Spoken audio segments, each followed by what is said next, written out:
আল্লাহকে ভয় করো। ইত্তাকুল্লাহ, ইত্তাকুল্লাহ, ইত্তাকুল্লাহ। ওহে মুসলিম, তোমাকে আল্লাহর সামনে দাঁড়াতে হবে। তোমার হিসাব নেওয়ার জন্য আল্লাহই যথেষ্ট, যিনি সব জানেন। তুমি যা গোপন করো ও প্রকাশ করো। তোমাকে অবশ্যই মৃত্যু বরণ করতে হবে।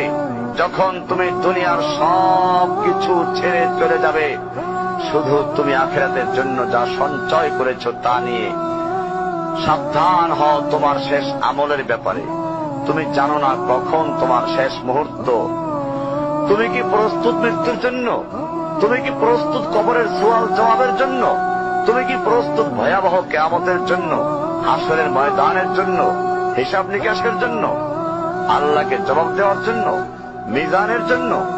তুমি কি প্রস্তুত চুলের চাইতে সূক্ষ্ম, তরবারির চাইতে ধারালো পুল সিরাতকে পাড়ি দেওয়ার জন্য?